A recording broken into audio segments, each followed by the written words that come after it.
I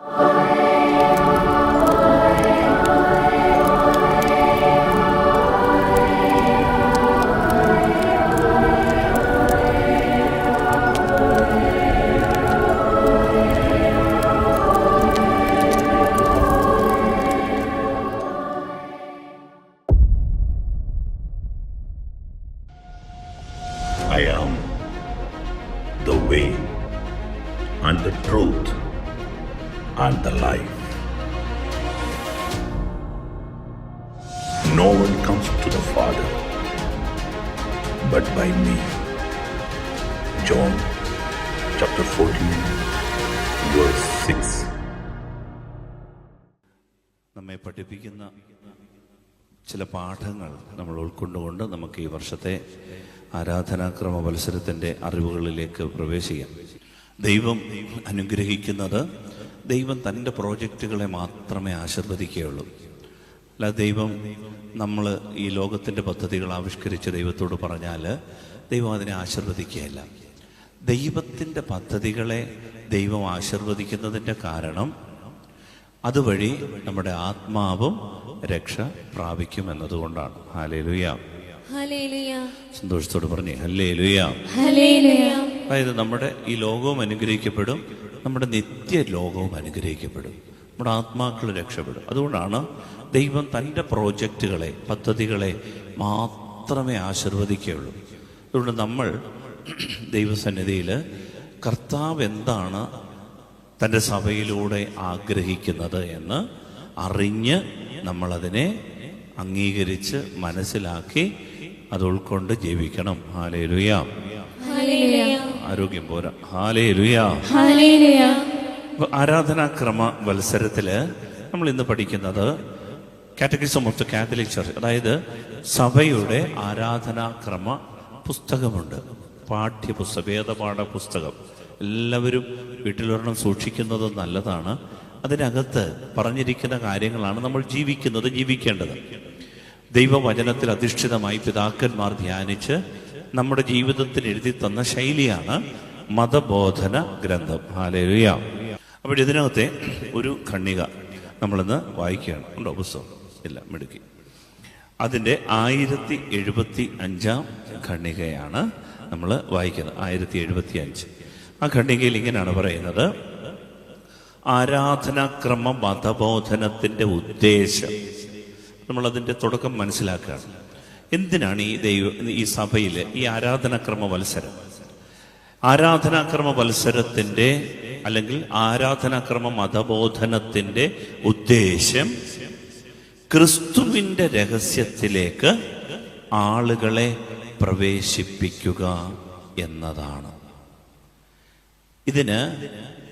ഇത് നമ്മളൊന്നും മനസ്സിലേക്കൊന്ന് ആഴത്തിൽ കൊണ്ടുവരണം. വളരെ പ്രധാനപ്പെട്ടതായ ഒരു പാഠമാണ്. അതായത് എന്തിനാണ് നമ്മൾ ഈ ആരാധനാക്രമം, എന്തിനാണ് സഭയിൽ ആരാധന എന്ന് പറയുമ്പോൾ ശ്രദ്ധിക്കണം, പ്രധാനമായിട്ട് 3 കാര്യങ്ങളാണ് നമ്മൾ ആരാധനയിൽ ആചരിക്കുന്നത്. ഒന്ന്, പരമപ്രധാനമായിട്ട് കൂദാശകൾ, 7 കൂദാശകളുടെ ആചരണം.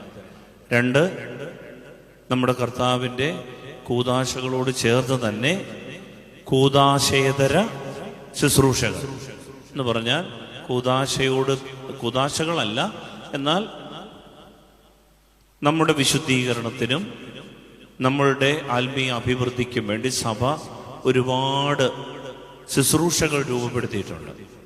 ഉദാഹരണത്തിന് ഞാൻ പറഞ്ഞു, വീട് കൂദാശ, വണ്ടി വെഞ്ചരിക്കുന്നത്, നമ്മളുടെ ഒരു പ്രത്യേകമായ ഒരു ശുശ്രൂഷ നമ്മളുടെ വീട്ടിൽ നമ്മൾ ക്രമീകരിച്ചിട്ട് നമ്മൾ ആ സ്ഥലം വെഞ്ചരിക്കുന്നത്. അപ്പോൾ ഇങ്ങനെ ഒത്തിരി ശുശ്രൂഷകളുണ്ട്. നമുക്കൊരു ദിവ്യനിധി എന്ന് പറഞ്ഞൊരു പുസ്തകമുണ്ട്.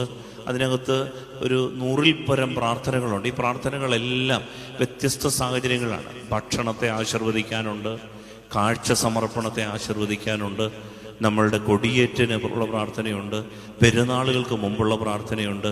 അപ്പം ഇങ്ങനെ ഒരുപാട് കൂദാശേതര പ്രാർത്ഥനകളുണ്ട്, ശുശ്രൂഷകൾ. ഇതെല്ലാം സഭ നിഷ്കർഷിച്ചിട്ടുള്ള അതാത് ദേശത്തിനും റീത്തിനും വേണ്ടി നിഷ്കർഷിച്ചിട്ടുള്ള ഒത്തിരി പ്രാർത്ഥനകളുണ്ട്, ശുശ്രൂഷ പ്രാർത്ഥനകൾ. അപ്പോൾ ഈ പ്രാർത്ഥനകളെല്ലാം സഭയുടെ ആരാധനാക്രമവുമായി ബന്ധപ്പെട്ടതാണ്. ഇത് കൂടാതെ നമുക്ക് തിരുനാളുകളുണ്ട്, കർത്താവിൻ്റെ തിരുനാളുകൾ. ക്രിസ്മസ് ഉണ്ട്, കർത്താവിൻ്റെ ദനഹ തിരുനാളുണ്ട്. എന്താണത്? കർത്താവിൻ്റെ മാമോദീസായ. അതുകൂടാതെ നമ്മുടെ കർത്താവിൻ്റെ കുരിശുമരണ ദുഃഖവെള്ളിയുണ്ട്, പെസഹ ഉണ്ട്, നമ്മൾ ഈസ്റ്റർ ഉണ്ട്, പെന്തക്കോസ്തി ഉണ്ട്, സ്വർഗാരോഹണം. അങ്ങനെ ഒരുപാട് കർത്താവിൻ്റെ മാറാനായ തിരുനാളുകൾ, നമ്മുടെ കർത്താവിൻ്റെ തിരുനാളുകൾ. ആ ദിനങ്ങളെല്ലാം നമ്മൾ ഒരുപാട് ആരാധനാക്രമം അനുസരിച്ചാണ് ചെയ്യുന്നത്. തീയൊഴിച്ച ശുശ്രൂഷ, ഉദാഹരണത്തിന് ക്രിസ്മസിന്, അതിനെന്തിനാണ്? അതിന് ആ ഒരു ശുശ്രൂഷ സഭയുടെ ഒരു പ്രത്യേക ശുശ്രൂഷയാണ്. ആണ്ടുവട്ടത്തിൽ ഒരിക്കൽ ചെയ്യുന്ന ഒരു ശുശ്രൂഷയാണ്. കുരിശു കുമ്പിടിയിൽ അതാണ് ദുഃഖവെള്ളിയെ നടത്തുന്നത്. അപ്പോൾ ഈ ശുശ്രൂഷകളെയാണ് ആരാധനാക്രമം എന്ന് വിളിക്കുന്നത്. ഇത് കൂടാതെ നമ്മുടെ 7 നേരത്തെ യാമപ്രാർത്ഥനകൾ, 7 നേരത്തെ യാമപ്രാർത്ഥനകളെന്നൊക്കെ നമുക്കൊരു സ്വപ്നമായിട്ടാണ് ഇപ്പോൾ ഇരിക്കുന്നത്. ഞാൻ ഒരിക്കൽ ഒരു ആശ്രമത്തിൽ ഒരു 40 ദിവസം പോയി മൗനത്തിലിരുന്ന് പ്രാർത്ഥിച്ചു.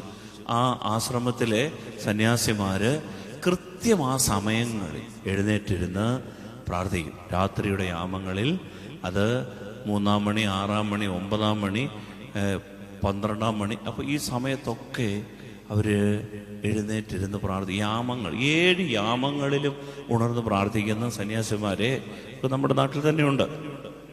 ഇപ്പം എന്തായാലും നമ്മളതെല്ലാം കൂടെ ആറ്റിക്കുറുക്കി കുറഞ്ഞത് 3 യാമങ്ങളിലെങ്കിലും നമ്മൾ പ്രാർത്ഥിക്കണം എന്നാണ് പറയുക. പ്രഭാത പ്രാർത്ഥന, ഉച്ചനമസ്കാരം, സന്ധ്യാ നമസ്കാരം, അല്ലെങ്കിൽ രാത്രി നമസ്കാരം കൂടെ. അങ്ങനെ 4 യാമങ്ങളിലെങ്കിലും നമ്മളിത് പ്രാർത്ഥിക്കുന്നുണ്ട്. അപ്പോൾ ഈ ആരാധനാക്രമത്തിൻ്റെ ഈ രീതികൾ, അതായത് ശ്രദ്ധിക്കണം, കൂദാശകൾ, കൂദാശേതര ശുശ്രൂഷകൾ, കർത്താവിൻ്റെ തിരുനാളുകൾ, ഇത് കൂടാതെ യാമപ്രാർത്ഥനകൾ, ഇതെല്ലാം കൂടെ ചേർന്നതാണ് ആരാധനാക്രമ വത്സരത്തിലെ നമ്മുടെ പഠനം. ഇതിൽ നമ്മൾ എന്തിനാണ് ഇത് കർത്താവ് നമുക്ക് സഭയിലൂടെ തന്നത് എന്ന് നമ്മൾ മനസ്സിലാക്കുകയാണ്. പ്രിയപ്പെട്ടവർ, ഇത് മനസ്സിലാക്കണം. കാരണം നമ്മൾ വിശുദ്ധ കുർബാനയ്ക്കാണ് ഏറ്റവും പ്രധാന ആരാധന. ഈ ആരാധനയിൽ ദൈവത്തിന് ഏറ്റവും പ്രീതികരമായ ബലി, ഏകപുത്രന്റെ അനുസരണമായ കുരിശുമരണമാണ്.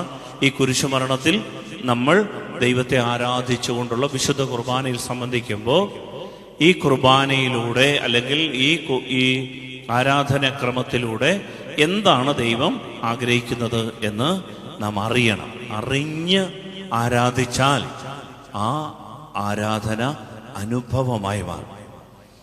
നമ്മെ പിടിച്ചു നിർത്തുന്നത് അതാണ്. ദൈവവചനം പഠിച്ചും കുറിച്ചും ആവർത്തിച്ച് കേട്ടും ഹൃദയത്തിലേക്ക് കൊണ്ടുവന്നെങ്കിൽ മാത്രമേ, എൻ്റെ പ്രിയപ്പെട്ടവരെ, നമ്മുടെ വിശ്വാസത്തിൽ അർത്ഥം കണ്ടെത്താൻ പറ്റും. ഇല്ലെങ്കിൽ എന്താ വിഷയം എന്നറിയാമോ? ഈ കാലഘട്ടത്തിൽ നമ്മുടെ കുഞ്ഞുങ്ങളെ പലപ്പോഴും നമുക്ക് കിട്ടാതെ പോകുന്നതിൻ്റെ കാര്യം എന്താണെന്നറിയാം. അവർ സൺഡേ സ്കൂൾ പഠിക്കാത്തത് കൊണ്ടല്ല, മറിച്ച് ഈ മതബോധനം ക്രിസ്തു രഹസ്യങ്ങളിലേക്ക് അവരെ എത്തിക്കുന്നില്ല. ശ്രദ്ധിക്കണേ, ഈ മതബോധനം ക്രിസ്തു രഹസ്യങ്ങളിലേക്ക് നമ്മളെ എത്തിക്കുന്നില്ല. ഈ ക്രിസ്തുവിൻ്റെ രഹസ്യങ്ങളിലേക്ക് പ്രവേശിക്കാൻ നമുക്ക് സാധിക്കുന്നില്ല. അതുകൊണ്ടാണ് നമുക്ക് ഈ നമ്മുടെ കുഞ്ഞുങ്ങളെ അടുത്ത തലമുറയെ കിട്ടാത്തത്. നമുക്കറിയാം, നമ്മുടെ കുഞ്ഞുങ്ങൾക്ക് നമ്മൾ ഒരുപക്ഷെ എന്നുണ്ടെങ്കിൽ കഥകൾ പറഞ്ഞു കൊടുക്കും, പ്രത്യയശാസ്ത്രങ്ങളെക്കുറിച്ച് അവർക്ക് അറിവുണ്ട്, ഈ ലോകത്തിൻ്റെ പല അറിവുകളും അവർക്കുണ്ട്. പക്ഷേ എന്തിനാണ് ഈ ആരാധനയിൽ ക്രമം ഈ സഭ ഇപ്പോഴും പിടിച്ചു നിൽക്കുന്നത്? നമുക്കറിയാം, നമ്മുടെ ചില സമുദായങ്ങൾ, ക്രൈസ്തവ സമുദായങ്ങൾ, എല്ലാ അർത്ഥത്തിലും തളർന്നു പോകാൻ സാധ്യതയുള്ള സമുദായങ്ങളുണ്ട്. പക്ഷെ എന്നിട്ടും അവർ പിടിച്ചു നിൽക്കുന്നത് എന്താണെന്നറിയാമോ? ആരാധനാക്രമത്തോടുള്ള അവരുടെ വിശ്വസ്തത കൊണ്ടാണ്. ഹല്ലേലൂയ. സന്തോഷത്തോട് പറഞ്ഞേ ഹല്ലേലൂയ. അവര് വിശ്വസിക്കുന്നോ ഇല്ലയോ എന്ന് അറിഞ്ഞുകൂടാ, എങ്കിലും ആരാധനാ നമസ്കാര ക്രമങ്ങളിൽ അവർ യാതൊരു കോംപ്രമൈസും ഇല്ല. അതുകൊണ്ടാണ് പല സഭകളും എല്ലാ അർത്ഥത്തിലും തകർന്നു പോകാൻ സാധ്യതയുണ്ടായിട്ട് തളരാത്തതിൻ്റെ കാര്യം. പ്രിയപ്പെട്ടവരെ, ആരാധനാക്രമത്തിൽ നമ്മൾ കത്തോലിക്കർ എന്ന നമ്മൾ, ഈ എപ്പിസ്കോപ്പൽ സഭകളിൽപ്പെട്ട നമ്മൾ അതിൻ്റെ പൊരുള് അറിഞ്ഞ് ദൈവത്തെ ആരാധിക്കണം. അത് ആഗ്രഹിച്ചുകൊണ്ട് ഒന്ന് ഏറ്റുപറഞ്ഞ് പ്രാർത്ഥിക്കാം. മിശിഹായുടെ തിരുഹൃദയത്തിൽ നിന്ന് ഞങ്ങൾക്ക് വേണ്ടി കാരുണ്യ സ്രോതസ്സായി ഒഴുകിയിറങ്ങിയ തിരുരക്തമേ, തിരുജലമേ, ഞാനങ്ങൾ ശരണപ്പെടുന്നു. ഇപ്പോഴീ ആരാധനാക്രമത്തിന്റെ ഉദ്ദേശം അത് 1075 ഖണ്ഡിക ഇങ്ങനെയാണ് പറയുന്നത്. ആരാധനാക്രമം മതബോധനത്തിന്റെ ഉദ്ദേശം എന്ന് പറയുന്നത് ക്രിസ്തുവിന്റെ രഹസ്യത്തിലേക്ക് ആളുകളെ പ്രവേശിപ്പിക്കുക എന്നതാണ്. ശ്രദ്ധിക്കണേ, അതായത് കുദാശ എന്ന് പറയുന്നത് നമുക്കറിയാം, അദൃശ്യമായ കൃപാവരം ദൃശ്യവൽക്കരിക്കുന്ന അടയാളത്തിന്റെ പേരാണ് എന്ത്? കൂദാശ. അതായത് അദൃശ്യമായ കൃപാവരം അതിനെ ദൃശ്യമാക്കുക. ഇന്ന് എന്നെ കാണാൻ വേണ്ടി പാലായിൽ നിന്ന് 2 സഹോദരന്മാർ വന്നു. അതിലൊരു സഹോദരൻ ഒരു വീട് പണി നടക്കുകയാണ്. ഒരു വർഷമായിട്ട് മുടങ്ങി കിടക്കുക. ആഗ്രഹിച്ച് നന്നായിട്ട് തുടങ്ങിയതാണ്. 2 നില വീടൊക്കെ വലുതായിട്ട് വെച്ചു. പക്ഷെ 10 മാസത്തിലേറെയായി അത് മുടങ്ങി കിടക്കുകയാണ്. അപ്പോൾ അദ്ദേഹം വിശ്വാസത്തിലും കൃപയിലും ശുശ്രൂഷയിലും ഒക്കെ നിൽക്കുന്ന ആളാണ്. അപ്പം അദ്ദേഹത്തിൻ്റെ വീട്ടിൽ മക്കള് 5 പേരെയും അദ്ദേഹത്തിൻ്റെ സഹധർമ്മിണിയെയും ഒക്കെ വിളിച്ചിരുത്തിയിട്ട് സന്ധ്യയ്ക്ക് പ്രാർത്ഥിച്ച് ദൈവത്തെ ആരാധിച്ചിട്ട് പറഞ്ഞു, ദൈവം നമ്മളെ അനുഗ്രഹിക്കും, പേടിക്കണ്ട. ദൈവം നമ്മുടെ വീട് പണി പൂർത്തിയാക്കി തരും. ഇത് കർത്താവിൻ്റെ പ്രോജക്റ്റാണ്, വിഷമിക്കണ്ട. നമ്മുടെ കർത്താവ് വലിയവനാണ്. ജെറമ്യായുടെ പുസ്തകത്തിൽ പറയുന്നുണ്ട്, നിങ്ങൾ സ്ഥലം വാങ്ങി വീടുകൾ പണിത് അതിൽ വാസമുറപ്പിക്കുന്ന വചനമുണ്ട്. വീട് പണിയുമെന്നല്ല, വീടുകൾ പണിയുമെന്ന. അതുകൊണ്ട് നിങ്ങൾ ധൈര്യമായിട്ടിരിക്കും മക്കളെ, കർത്താവ് നമുക്ക് വീട് പണിത് തരും. അത് കഴിഞ്ഞിട്ട് അദ്ദേഹം പറഞ്ഞു, മക്കളെ, ഇളയ മകളോട് പറഞ്ഞു, മോളെ നീ ചോദിക്കുമ്പോൾ, കർത്താവിനോട് ചോദിക്കുമ്പോൾ സിവിൽ സർവീസിന് വേണ്ടി ചോദിക്കണം. ചെറിയ കാര്യത്തിന് വേണ്ടി ഒന്നും ചോദിക്കരുത്, വലിയ കാര്യത്തിന് വേണ്ടി ചോദിക്കണം. അപ്പോൾ കർത്താവ് തരും. ഇതെല്ലാം കഴിഞ്ഞപ്പോൾ ജീവിത പങ്കാളി ഈ പിള്ളേരെ എങ്ങോട്ട് ഇരുത്തിക്കൊണ്ട് അദ്ദേഹത്തോട് ചോദിച്ചത്രേ, അതെ ചേട്ടാ, 20 വർഷത്തിലേറെ ആയില്ലേ നമ്മൾ നവീകരണത്തിലേക്ക് വന്നിട്ട്? 20 വർഷമായിട്ട് നമ്മൾ ഇത് തന്നെയല്ലേ പറയുന്നേ? കർത്താവ് തരും, കർത്താവ് അനുഗ്രഹിക്കും, കർത്താവ് ബലപ്പെടുത്തും, ധൈര്യമായിട്ട്. എന്നിട്ട് ഇത് ഇതായി മുടങ്ങിക്കിടക്കുകയല്ലേ? അപ്പം അദ്ദേഹം എന്നോട് വന്ന് ചോദിച്ചു, ഇങ്ങനെയൊക്കെ ചോദിക്കുമ്പോൾ എൻ്റെ ജീവിത പങ്കാളിയുടെ കുഞ്ഞുങ്ങളോടൊക്കെ എന്ത് മറുപടിയാച്ചാ പറയുക? കർത്താവിന് വേണ്ടി ശുശ്രൂഷ ചെയ്ത് ഇറങ്ങി തിരിച്ചിട്ട് കർത്താവ് ഒരു വീട് പണി പോലും പൂർത്തിയാക്കുന്നില്ല, ഇതെന്താ ചെയ്ത്? അപ്പം ഞാൻ അദ്ദേഹത്തോട് പറഞ്ഞു കൊടുത്തത് ഇതാണ്. എൻ്റെ പ്രിയപ്പെട്ടവരെ, നമുക്കെല്ലാവർക്കും ഉള്ളൊരു പാഠമാണ്. അതായത് നമ്മൾ കാണപ്പെടുന്ന ഒരു ലോകമുണ്ട്, കാണപ്പെടാത്ത ഒരു ലോകമുണ്ട്. ഹല്ലേലൂയ. സ്നേഹത്തോട് പറഞ്ഞേ ഹല്ലേലൂയ. നമ്മൾ ഈ ദൃശ്യമായവയിൽ നിന്ന് അദൃശ്യമായവയിലേക്ക്, സൂചനയിൽ നിന്ന് സൂചിതത്തിലേക്ക്, കൂദാശകളിൽ നിന്ന് രഹസ്യങ്ങളിലേക്ക്, ഈ കാണപ്പെടുന്ന ആരാധനയിൽ നിന്ന് ഇതിൻ്റെ ഈ അദൃശ്യ ലോകത്തിലേക്ക് പ്രവേശിക്കാനുള്ളവരാണ് നമ്മൾ. ഈ വിശ്വാസം നമുക്കില്ലെങ്കിൽ എൻ്റെ പ്രിയപ്പെട്ടവരെ, ഈ ദൃശ്യമായവ എല്ലാം നമ്മളെ ഭയപ്പെടുത്തും, മടുപ്പിക്കും. ഈ കാണുന്ന കാഴ്ചകളിൽ മാത്രം നമ്മൾ കണ്ട് രമിച്ച് ജീവിച്ചു പോയാലുണ്ടല്ലോ, എല്ലാ മതത്തിൽപ്പെട്ടവരെയും പോലെ കുറെ കഴിയുമ്പോൾ നമ്മൾ അടുത്തടുത്തേക്ക് ഓടി ഓടി കാല് തേഞ്ഞ് നമ്മുടെ ജീവിതത്തിൽ ഒരിക്കൽ പോലും ദൈവം ആഗ്രഹിക്കുന്ന, ക്രിസ്തു ആഗ്രഹിച്ച ഈ രഹസ്യങ്ങളെ മനസ്സിലാകാതെ മരിക്കേണ്ടി വരും. Hallelujah, hallelujah, hallelujah. ഏറ്റു പറയാം, കർത്താവായ ദൈവമേ, അങ്ങയുടെ തിരുഹൃദയത്തിൽ നിന്ന് ഞങ്ങൾക്ക് വേണ്ടി കാരുണ്യ സ്രോതസ്സായി ഒഴുകിയിറങ്ങിയ തിരുരക്തത്താൽ, തിരുജലത്താൽ എന്നെ കഴുകണമേ. എന്റെ ചിന്തകളെ കഴുകണമേ, എന്റെ ഹൃദയത്തെ കഴുകണമേ. Hallelujah hallelujah hallelujah hallelujah hallelujah. Hallelujah.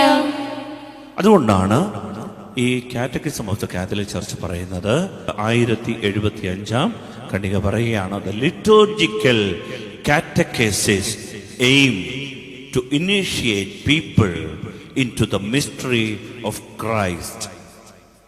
The liturgical catechesis, അതായത് ഈ വർഷത്തെ നമ്മളുടെ ഈ ആരാധനാക്രമ പഠനം നമ്മൾ ഈ വർഷം പഠിക്കുന്നത്, മനസ്സിലാക്കുന്നത്, അതിന്റെ ലക്ഷ്യം എന്താണെന്ന് അറിയാമോ? ടു ഇനീഷ്യേറ്റ് പീപ്പിൾ, ആളുകളെ നമ്മൾ ഈ ക്രിസ്തു രഹസ്യത്തിലേക്ക് ആനയിക്കാനുള്ളതാണ്. ഇതിന് സഭാപിതാക്കന്മാർ വിളിക്കുന്ന പേരാണ് മിസ്റ്റിഗോഗി. മിസ്റ്റഗോഗി എന്ന് പറയുന്നു. MYSTAGOGY,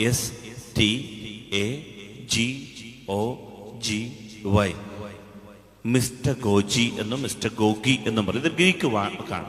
ഈ വാക്കിന്റെ അർത്ഥം എന്താണെന്ന് അറിയാമോ? ഈ വാക്കിന്റെ അർത്ഥമെന്ന് പറയുന്നത് രഹസ്യങ്ങളിലേക്ക് നയിക്കുക. പ്രിയപ്പെട്ടവരെ, ഞാൻ ശ്രദ്ധിക്കണേ, ഇത് നമ്മൾ കൊന്ത ചൊല്ലുമ്പോഴും, നമ്മൾ നൊവേന നടത്തുമ്പോഴും, വ്യക്തിപരമായ പ്രാർത്ഥന നടത്തുമ്പോഴും, ദിവികാരുണ്യ ഈശോയുടെ മുമ്പിൽ ഇരുന്ന് പ്രാർത്ഥിക്കുമ്പോഴും, കരുണക്കൊന്ത ചൊല്ലുമ്പോഴും ഒക്കെ ഉള്ള കാര്യമല്ല ഞാൻ ഈ പറയുന്നത്. അത് നമ്മുടെ പേഴ്സണൽ പ്രെയറാണ്. അത് നമ്മുടെ വ്യക്തിപരമായ പ്രാർത്ഥനകളാണ്. അതെല്ലാം വേണം. അതെല്ലാം നമ്മുടെ ആത്മീയ മണ്ഡലത്തിൽ അനുഗ്രഹവും കൃപയും വ്യക്തിപരമായി സ്പെഷ്യൽ കൃപകൾ കൊണ്ടുവരും, ഉറപ്പാണ്. പക്ഷേ സഭ പൊതുവായ ചില പ്രാർത്ഥനാ രീതികൾ, ആരാധനാക്രമം രൂപപ്പെടുത്തിയിട്ടുണ്ട്.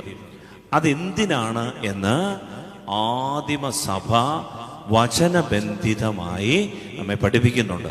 അത് വചനത്തിന്റെ അടിത്തറയിൽ നമ്മൾ മനസ്സിലാക്കാൻ പോവുകയാണ്. അത് മനസ്സിലാക്കിക്കൊണ്ട് നമ്മൾ ശ്രദ്ധയോടെ ഈ വിശ്വാസ പാഠങ്ങൾ മനസ്സിലാക്കണം. ഈ വിശ്വാസ പാഠം ഞാനിപ്പോൾ പറഞ്ഞു തരുന്നത്, ഈ വർഷം നമ്മൾ പഠിപ്പിക്കുന്നത് മനസ്സിലാക്കിയാൽ ആരാധനാക്രമത്തിൽ നിന്ന് അഥവാ ലിറ്റർജിയിൽ നിന്ന് നമുക്ക് ജീവനും പ്രകാശവും കിട്ടും. ഈ ജീവനും പ്രകാശവും ഇല്ലാതെ പോകുന്നതുകൊണ്ടാണ് നമ്മുടെ കുഞ്ഞുങ്ങളൊക്കെ കുറച്ച് കഴിയുമ്പോൾ തന്നിഷ്ടം പോലെ ജീവിക്കുന്നത്, വഴിവിട്ടു പോകുന്നത്, അവരോട് പ്രാർത്ഥിക്കാൻ പറഞ്ഞാൽ പ്രാർത്ഥനയ്ക്ക് മടുപ്പ് തോന്നുന്നത്, അവർക്ക് ഇതിനോടൊന്നും യാതൊരു പ്രതിപത്തിയും ഇല്ലാതെ പോകുന്നത്, ഒരു മീനിങ് ഇല്ല. ഹല്ലേലൂയ. സന്തോഷത്തോട് പറഞ്ഞേ ഹല്ലേലൂയ ഹല്ലേലൂയ. അതുകൊണ്ട് ഈ ആരാധന, നമ്മുടെ ഈ ലിറ്റർജി, ഈ കുഞ്ഞുങ്ങളൊക്കെ വെള്ളവസ്ത്രമൊക്കെ ധരിച്ച് ഇങ്ങനെ വന്ന് ഇവരിങ്ങനെ ഇരിക്കുമ്പോൾ നമുക്കറിയാം ഇവർക്ക് ഒരു ചുണ്ണാമ്പ് മനസ്സിലായിട്ടില്ലെന്ന്. അവർക്ക് എന്നോട് പിണക്കുണ്ടാവും, എന്നാലും പറയാം. പക്ഷേ ഇവര് ശ്രദ്ധിക്കണേ, ഈ ആരാധനാക്രമത്തിന്റെ ഈ അനുഷ്ഠാനങ്ങളിൽ നിന്ന് ഇതിനകത്തെ ചില രഹസ്യങ്ങളിലേക്ക്, ക്രിസ്തു രഹസ്യങ്ങളിലേക്ക് ഇവര് ശ്രദ്ധിക്കാൻ തുടങ്ങുമ്പോൾ ഉണ്ടല്ലോ പ്രിയപ്പെട്ടവരെ, ഇവര് +2 കഴിഞ്ഞിട്ട് കോളേജിൽ പോയി ഏത് സ്റ്റഡി ക്ലാസ് കേട്ടാലും, നിരീശ്വരവാദികളുടെ യുക്തിവാദികളുടെ ക്ലാസ് കേട്ടാലും ഇവർ വിശ്വാസം കളയുകയില്ല. ഇവർ തോന്നുന്നവരോട് പോകുകയില്ല. മനസ്സിലായൊരു പറ ഹല്ലേലൂയ. സ്നേഹത്തോട് പറ ഹല്ലേലൂയ. അതുകൊണ്ടാണ് ഇത് പഠിച്ച് മനസ്സിലാക്കിയാൽ ഈ മനസ്സ് തുറന്ന് ക്രിസ്തു രഹസ്യങ്ങളിലേക്ക് വരാൻ താല്പര്യമുള്ളവര് ഈ വർഷത്തെ നമ്മുടെ പഠനങ്ങളൊക്കെ വളരെ ശ്രദ്ധയോടെ കേൾക്കണം. Hallelujah hallelujah. അപ്പൊ ഇതിന് പറഞ്ഞ ഗ്രീക്ക് വാക്കിന്റെ പേരെന്താണ്? അതാണ് പേപ്പർ പേനയും കൊണ്ടൊക്കെ പറയുന്നത് മിസ്റ്റഗോഗി. മിസ്റ്റഗോഗി അഥവാ രഹസ്യങ്ങളിലേക്ക് പ്രവേശിക്കുക. ഞാനിത് പറയാൻ കാര്യം എന്താണെന്നറിയാമോ? നമുക്കറിയാം, ഒരിക്കൽ പീലിപ്പോസ് ഒന്ന് വായിക്കാം. യോഹന്നാന്റെ സുവിശേഷം 14-ാം അധ്യായം 9-ാം വാക്യം. യേശു പറഞ്ഞു, ഇക്കാലമത്രയും ഞാൻ നിങ്ങളോട് കൂടെ ആയിരുന്നിട്ടും പീലിപ്പോസേ, നീ എന്നെ അറിയുന്നില്ലേ? എന്നെ കാണുന്നവൻ പിതാവിനെ കാണുന്നു. പിന്നെ പിതാവിനെ ഞങ്ങൾക്ക് കാണിച്ചു തരിക എന്ന് നീ പറയുന്നതെങ്ങനെ? എന്നെ കാണുന്നവൻ പിതാവിനെ കാണുന്നു. പിതാവിനെ. അത് പീലിപ്പോസ് ചോദിച്ചു, കർത്താവേ, നീ കുറെ നാളുകൊണ്ട് പറയുന്നു പിതാവേ പിതാവേ, പിതാവിനെ കുറിച്ച് പറയുന്നു, പിതാവിനെ ഞങ്ങൾക്ക് കാണിച്ചു തരിക. ഉടനെ ഈശോ പറഞ്ഞു, എന്താ പീലിപ്പോസേ, എന്നെ കാണുന്നവൻ പിതാവിനെ കാണും. ശ്രദ്ധിക്കണേ, ശ്രദ്ധിക്കണേ പ്രിയപ്പെട്ടവരെ, ക്രിസ്തുവിനെ ക്രിസ്തുവിനെ കണ്ടാൽ ക്രിസ്തുവിൻ്റെ പിന്നിൽ ഈ വലിയ രഹസ്യം, ദൈവമെന്ന രഹസ്യം, പിതാവെന്ന രഹസ്യം, ഏക ദൈവമെന്ന രഹസ്യം കാണാൻ നമുക്ക് പറ്റും. കൂദാശ എന്ന് പറയുന്നതാണ് ക്രിസ്തു. ശ്രദ്ധിക്കണേ, ഇന്ന് നമുക്ക് ക്രിസ്തുവിനെ കാണുന്നവരുണ്ടോ? ഇന്ന് ഈശോയെ കാണുന്നവർ, ചിലരൊക്കെ ഈശോയൊക്കെ ദർശനത്തിലൊക്കെ കാണുന്നവരുണ്ട്. അവരുടെ കാര്യമല്ല ഞാൻ പറയുന്നത്. നല്ല കാര്യം, അത് വ്യക്തിപരമായിട്ടുള്ള കാര്യമാണ്.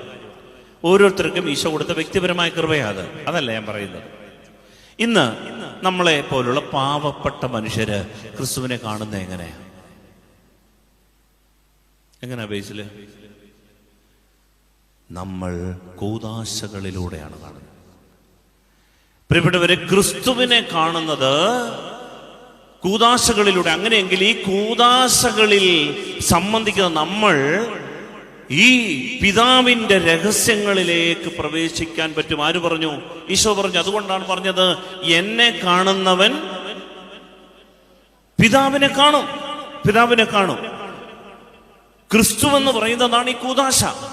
ഈ ആരാധനാക്രമത്തിൽ ഈ ദൈവീക രഹസ്യങ്ങൾ, മിസ്റ്റിക്കൽ റെവലേഷൻ, ഈ ആരാധനാക്രമം മുഴുവനും പിതാക്കന്മാർ എഴുതി വച്ചിരിക്കുന്നത് നമ്മളുടെ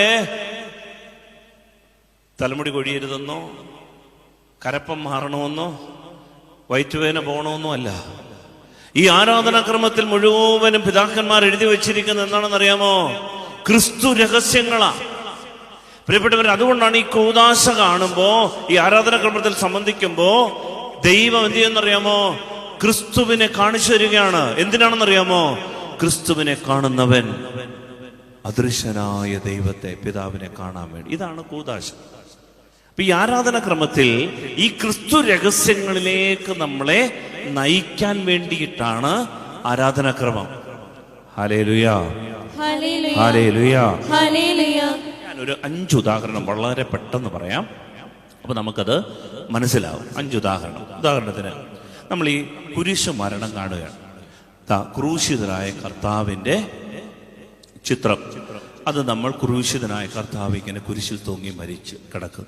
ഇത് കാണുമ്പോൾ ദൃശ്യമായ ഒരു കാര്യമാണ്. ഇത് കാണുമ്പോൾ നമുക്ക് എന്താ തോന്നുന്നേ? നമ്മുടെ കർത്താവ് വേദന തിന്ന് മരിച്ചു. എന്നാൽ യോഹന്നാൻ ശ്ലീഹ ഇതിനെ കണ്ടത് എങ്ങനെയാണെന്നറിയാമോ?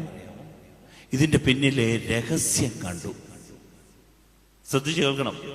ദൃശ്യമായ കാഴ്ചയ്ക്ക് പിന്നിൽ അദൃശ്യമായ ഒരു കാഴ്ച യോഹന്നാൻ ശ്ലീഹ കണ്ടു.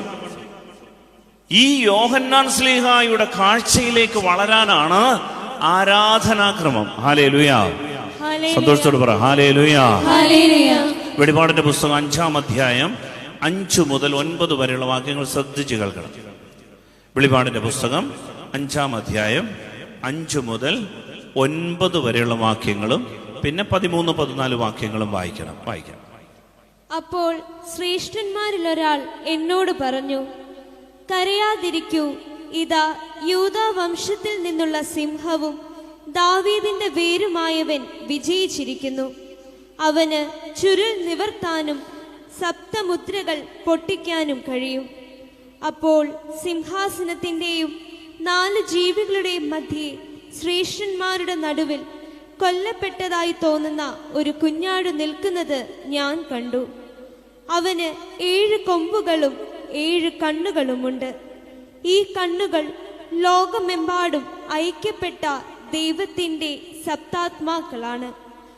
അവൻ ചെന്ന് സിംഹാസനത്തിന്റെ വലത്തുകൈയിൽ നിന്ന് ചുരുൾ വാങ്ങി. അവൻ അത് സ്വീകരിച്ചപ്പോൾ 4 ജീവികളും 24 ശ്രേഷ്ഠന്മാരും കുഞ്ഞാടിന്റെ മുൻപിൽ സാഷ്ടാംഗം പ്രണമിച്ചു. ഓരോരുത്തരും വീണയും വിശുദ്ധരുടെ പ്രാർത്ഥനകളാകുന്ന പരിമളദ്രവ്യം നിറഞ്ഞ സ്വർണ കലശങ്ങളും കയ്യിലേന്തിയിരുന്നു. അവർ ഒരു നവ്യഗാനം ആലപിച്ചു. പുസ്തക ചുരുൾ സ്വീകരിക്കാനും അതിൻ്റെ മുദ്രകൾ തുറക്കാനും നീ യോഗ്യനാണ്. കാരണം നീ വധിക്കപ്പെടുകയും നിന്റെ രക്തം കൊണ്ട് എല്ലാ ഗോത്രത്തിലും ഭാഷയിലും ജനതകളിലും രാജ്യങ്ങളിലും നിന്നുള്ളവരെ ദൈവത്തിനു വേണ്ടി വിലയ്ക്ക് വാങ്ങുകയും ചെയ്തു. 13-14 വാക്യങ്ങൾ കൂടെ. സ്വർഗത്തിലും ഭൂമിയിലും ഭൂമിക്കടിയിലും സമുദ്രത്തിലുമുള്ള എല്ലാ സൃഷ്ടികളും ഇങ്ങനെ പറയുന്നത് ഞാൻ കേട്ടു: സിംഹാസനം കുഞ്ഞാടിനും എന്നേക്കും സ്തുതിയും ബഹുമാനവും മഹത്വവും ആധിപത്യവും. 4 ജീവികളും ആമേൻ എന്ന് പ്രതിവചിച്ചു. ശ്രേഷ്ഠന്മാർ സാഷ്ടാംഗം വീണ് ആരാധിച്ചു. ശ്രദ്ധിക്കണേ പ്രിയപ്പെട്ട ദൈവമക്കളെ, വളരെ അർത്ഥപൂർണമായ ഒരു കാര്യമാണ്. അതായത് ക്രൂശിത രൂപം കാണുമ്പോൾ, ദൃശ്യമായി കാഴ്ച കാണുമ്പോൾ നമ്മളൊക്കെ മനസ്സിലാക്കുന്നത് 33 വയസ്സുള്ള AD 33 മരിച്ച യേശു ക്രിസ്തു എന്ന ചെറുപ്പക്കാരൻ്റെ കുരിശിൽ തറച്ചു തൂക്കിയിട്ടിരിക്കുന്ന, കുത്തി നുറുക്കിയിട്ടിരിക്കുന്ന ഈ രൂപം മരിച്ചു. ഈ മരണത്തിൻ്റെ കാഴ്ചയാണ് നമ്മൾ കാണുന്നത്. എന്നാൽ ഇതിന്റെ പിന്നിൽ ഒരു വലിയ രഹസ്യമുണ്ട് എന്ന് കണ്ട യോഹന്നാൻ ശ്ലീഹ എഴുതി വെച്ചു: യൂദാവംശത്തിന്റെ സന്തതി, യാക്കോബിന്റെ വേരായവൻ വിജയിച്ചിരിക്കുന്നു. അവന് ചുരുൾ നിവർത്താനും സപ്തമുദ്രകൾ പൊട്ടിക്കാനും കഴിയും. വെളിപാട് 5:5.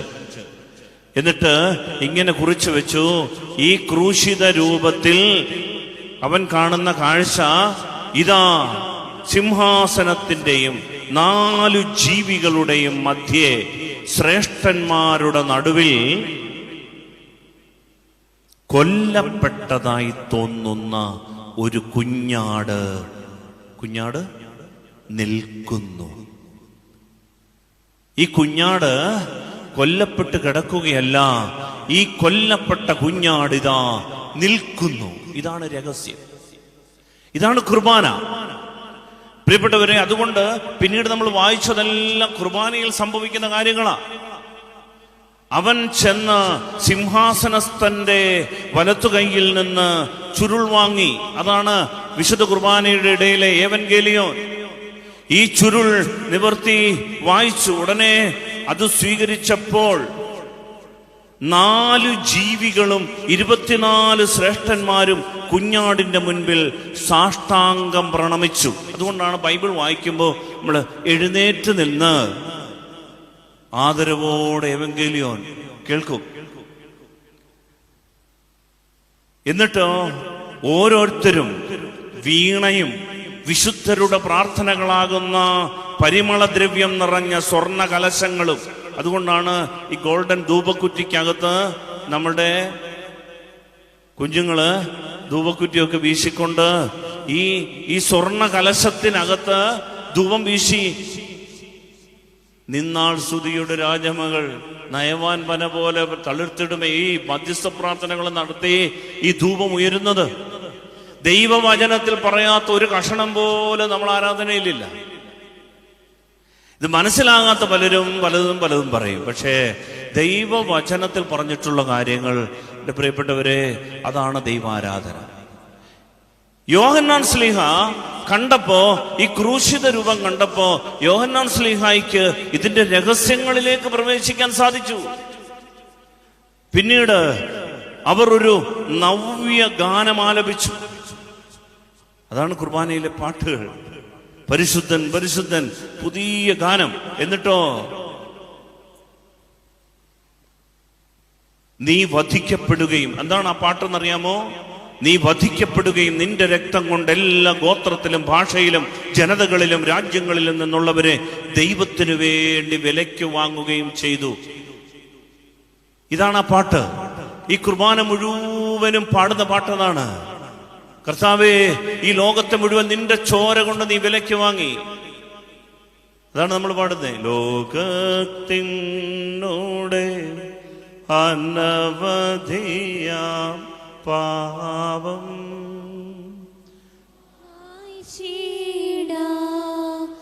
സ്വയബലിയായൊരു മശീഹ നിൻ ബലി പോ ഞങ്ങളെയും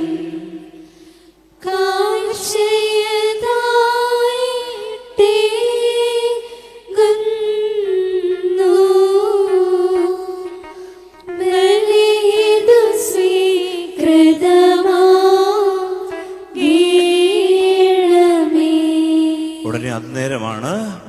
നമ്മൾ ഈ കുർബാനയിൽ ഈ രക്ഷ, ലോകത്തെ മുഴുവനും ചോര കൊണ്ട് വിലയ്ക്ക് വാങ്ങിയ ഈ കാര്യം, ഇതാണ് യോഹന്നാൻ ശ്ലീഹ വെളിപാടിന്റെ പുസ്തകത്തിൽ എഴുതിയിരിക്കുന്നത്. ഇതാണ് കുർബാന. ഉടനെ 13-14 വാക്യത്തിൽ നമ്മൾ വായിക്കുകയാണ്, ഉച്ചസ്വരത്തിൽ അവർ ഉദ്ഘോഷിച്ചു, കൊല്ലപ്പെട്ട കുഞ്ഞാട് ശക്തിയും ധനവും ജ്ഞാനവും ആധിപത്യവും ബഹുമാനവും മഹത്വവും സ്തുതിയും സ്വീകരിക്കാൻ യോഗ്യനാണ്. ഇതെന്തുമാത്രം സ്തുതി സ്തോത്രവുമാണ് നമ്മുടെ കുർബാനയിൽ. അത് കഴിഞ്ഞിട്ട് ഈ ശ്രേഷ്ഠന്മാർ, നമ്മൾ ഈ വലിയ കസേര എന്തുകൊണ്ടാണ് മദ്ബഹായിൽ ഇട്ടിരിക്കുന്നത്? ഈ ശ്രേഷ്ഠന്മാരുടെ അടയാളം കാണിക്കാനാണ്. ഈ ദേവാലയത്തിനകത്ത് ഈ മദ്ബഹായിൽ ഈ 24 ശ്രേഷ്ഠന്മാരുടെ ഒരു ചിത്രമുണ്ട്. അതുകൊണ്ടാണ് ഈ തിരുമേനിമാർക്കുള്ള കസേരകൾ ഇട്ടിരിക്കുന്നത്. ഇത്തരം തിരുമേനിമാർ വന്നില്ലെങ്കിൽ പോലും ആ കസേരകൾ ഇവിടെ ഉണ്ട്. പ്രിയപ്പെട്ടവരെ, ഈ വലിയ ഒരു ആരാധനാക്രമം, ഈ ക്രൂശിത രൂപം കണ്ടപ്പോ അതിന്റെ പിന്നിലെ രഹസ്യത്തിലേക്ക് യോഹന്നാൻ ശ്ലീഹ പോയി. അപ്പോൾ സ്വർഗത്തിലും ഭൂമിയിലും ഭൂമിക്കടിയിലും സമുദ്രത്തിലുമുള്ള എല്ലാ സൃഷ്ടികളും ഇങ്ങനെ പറയുന്നത് ഞാൻ കേട്ടു, സിംഹാസനസ്ഥനും കുഞ്ഞാടിനും എന്നേക്കും സ്തുതിയും ബഹുമാനവും മഹത്വവും ആധിപത്യവും. അതല്ലേ ഈ കുഞ്ഞാടിനെ നമ്മളിങ്ങനെ ഉയർത്തിപ്പിടിക്കുമ്പോ, കൊല്ലപ്പെട്ടിട്ട് നിൽക്കുന്ന ഈ കുഞ്ഞാടിനെ കരങ്ങളിൽ ഇങ്ങനെ പുരോഹിതൻ നിങ്ങളുടെ നേരെ, ജനത്തിന് നേരെ ഇങ്ങനെ പിടിക്കുമ്പോ എല്ലാരും കൂടെ വണങ്ങിപ്പാടും, ഭൂവാകെ നമിക്കും നിന്നെ എല്ലാ നാവും സ്തുതി പാടും, കബറടഞ്ഞോനെ ശരണം നീ, മൃതർത്തൻ ഉയർപ്പും നീ തന്നെ.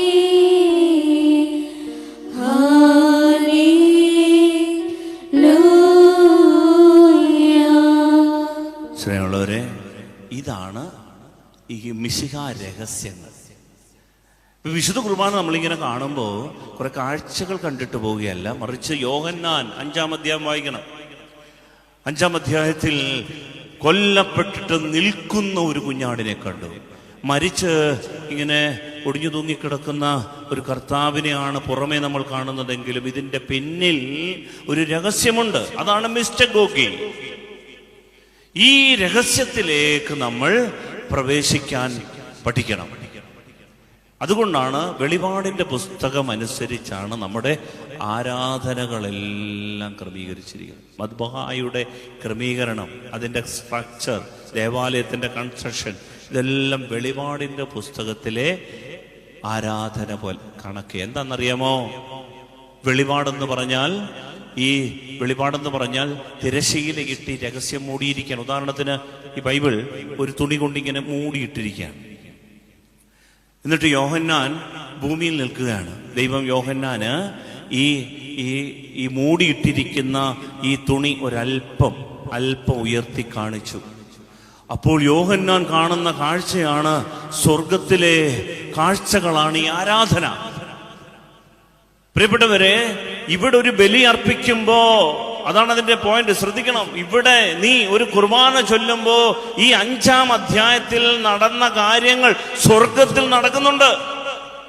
സിംഹാസനത്തിന്റെ മുൻപിൽ എഴുന്നേറ്റ് നിൽക്കുന്ന കൊല്ലപ്പെട്ട ഒരു കുഞ്ഞാട്, ശ്രേഷ്ഠന്മാർ ആരാധിക്കുന്ന ഒരു കുഞ്ഞാട് സ്വർഗത്തിൽ ഉണ്ട്. ഇതാണ് രഹസ്യം. ഇത് മനസ്സിലാക്കിയാലുണ്ടല്ലോ പിന്നീട് ഒരിക്കലും ഈ കുർബാന നമ്മൾ മിസ്സാകുകയല്ല. ഹല്ലേലൂയാ, ഹല്ലേലൂയാ, ഹല്ലേലൂയാ. ഇതാണ് കൂദാശ. ഈ അടയാളങ്ങളിൽ, സൂചനയിൽ നിന്ന് സൂചിതത്തിലേക്ക് നമ്മൾ വളരണം. ഈ അടയാളങ്ങളിൽ നിന്ന് അടയാളം എന്തിനെ ചിഹ്നപ്പെടുത്തുന്നു ആ യാഥാർത്ഥ്യത്തിലേക്ക് നമ്മൾ വരണം. ഇല്ലെങ്കിൽ എല്ലാ പ്രാർത്ഥനകളും പോലൊരു പ്രാർത്ഥനയായിട്ട് നമ്മൾ മാറും ആരാധനാക്രമം. അതുകൊണ്ട് ഗൗരവത്തോടെ നമ്മൾ കർത്താവിനെ സ്നേഹിക്കാൻ ആഗ്രഹിക്കുന്നെങ്കിൽ, മിശിഹ അനുഭവത്തിലേക്ക് വളരാൻ ആഗ്രഹിക്കുന്നെങ്കിൽ ഈ ആരാധനാക്രമ മത്സരം ഗൗരവത്തോടെ എടുക്കണമെന്ന് സ്നേഹത്തോട് ഓർമ്മപ്പെടുത്തുകയാണ്. ഹല്ലേലൂയ. മറ്റൊരു ഉദാഹരണം, ഈ യേശു ക്രിസ്തു അപ്പവും വീഞ്ഞും കയ്യിലെടുത്തൊരു സംഭവം നമുക്കറിയാം, ഒരു അടയാളമാണ് അപ്പവും വീഞ്ഞും. അതാണ് മർക്കോസിന്റെ സുവിശേഷം 14 അധ്യായം 22, 23, 24 വാക്യങ്ങൾ ഉറക്കെ വായിക്കാം. മർക്കോസിന്റെ സുവിശേഷം 14 അധ്യായം 22, 23, 24 വാക്യങ്ങൾ വായിക്കാം. അവർ ഭക്ഷിച്ചുകൊണ്ടിരുന്നപ്പോൾ യേശു അപ്പമെടുത്ത് ആശീർവദിച്ച് മുറിച്ച് അവർക്ക് നൽകിക്കൊണ്ട് അരുളി ചെയ്തു, ഇത് സ്വീകരിക്കുവിൻ, ഇത് എന്റെ ശരീരമാണ്. അപ്പം കയ്യിലെടുത്തിട്ട് ശ്രദ്ധിക്കണേ, യേശു പറഞ്ഞു, നമ്മുടെ കണ്ണിന്റെ മുമ്പിലേക്ക് ഈ അപ്പം, നമുക്കറിയാം ഓസ്തി വീഞ്ഞ്, ഇത് കയ്യിലെടുത്തിട്ട് പുരോഹിതൻ ഇത് കയ്യിലെടുക്കുമ്പോൾ നമ്മുടെ ദൃശ്യമായത് കാണുന്നത് എന്താണെന്ന് അറിയാമോ? ഒരു ഗോതമ്പപ്പം. ഒരു ഫാൻ ഇട്ടാൽ അതിൻ്റെ കാറ്റ് നേരിട്ടേറ്റാൽ പറന്നു പോകുന്ന ഭാരം കുറഞ്ഞ ഒരപ്പം. ഈ കാസായിൽ ഒഴിക്കുന്നത്, വെള്ളം ചേർത്ത് ഒഴിക്കുന്നത് ഒരല്പം വീഞ്ഞ്, അതിനകത്ത് ഒരല്പം വെള്ളം, കാണുമ്പോൾ ഒരപ്പം തിരുവീഞ്ഞ്. എന്നാൽ പ്രിയപ്പെട്ടവരെ, ഈ ദൃശ്യമായ കാഴ്ചയ്ക്കപ്പുറത്തേക്ക് യേശു പറഞ്ഞത് എന്താണെന്നറിയാമോ? ശ്രദ്ധിച്ചു കേൾക്കണം. യേശു അപ്പം കയ്യിലെടുത്തിട്ട് പറഞ്ഞു, ഇത് എൻ്റെ ശരീരമാണ്. ശ്രദ്ധിക്കണം, ശരീരമെന്ന് പറയുന്നത് ഈ അസ്ഥിയിൽ തൂങ്ങിക്കിടക്കുന്ന ഒരു തുണ്ട് മാംസക്കഷണത്തിന്റെ പേരല്ല.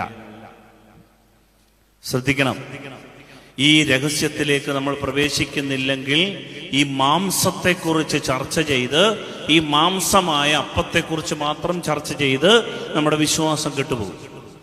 എവിടെയൊക്കെ ഈ അപ്പത്തിൽ മാംസക്കഷണമായോ അതിൽ അത്ഭുതം കണ്ട് കണ്ണ് മിഴിച്ച് നമ്മുടെ ജീവിതത്തിന്റെ എല്ലാ വിശ്വാസവും അവിടെ കൊണ്ട് തീരും.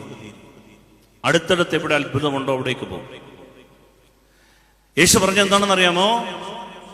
ഇത് ഈ അസ്ഥികഷണത്തിൽ തൂങ്ങിക്കിടക്കുന്ന ഒരു തുണ്ട് മാംസത്തിന്റെ കാര്യത്തെക്കുറിച്ചല്ല, ഇതല്ല ശരീരം, മറിച്ച് ഇത് എന്റെ ശരീരമാണ് എന്ന് ഈ അപ്പം കയ്യിൽ എടുത്തുകൊണ്ട് ജീവിച്ചിരിക്കുന്ന ഒരാൾ യേശു ഒരു തുണ്ട് അപ്പം കയ്യിൽ എടുത്തിട്ട് പറയുകയാണ്, ഇത് എന്റെ ശരീരമാണെന്ന് പറഞ്ഞാൽ എൻ്റെ അർത്ഥം ഇത് ഞാനാണ്, ഇതെന്റെ ആളത്വമാണ്, ഇതെന്റെ പേഴ്സണാലിറ്റിയാണ്, ഇതെന്റെ പേഴ്സണാണ്. പ്രിയപ്പെട്ടവരെ, ഇതൊരു തുണ്ട് മാംസത്തിന്റെ കഥയല്ല. ഈ മാംസത്തിന്റെ കഥയാണെന്ന് മാത്രം ചിന്തിച്ചാൽ അപകടമാണ്. ഇത് യേശുവാണ് എന്ന രഹസ്യത്തിലേക്ക് പ്രവേശിക്കാൻ, അങ്ങനെ പറയാൻ യേശുവിന് മാത്രമേ പറ്റൂ.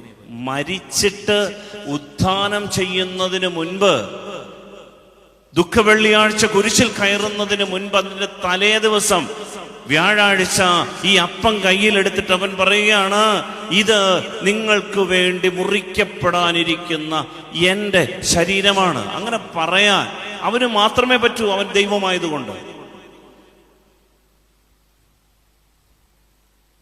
ആ അപ്പം അവനായി മാറി, ആ അപ്പം ക്രിസ്തുവായി മാറി, ദൈവമായി മാറി.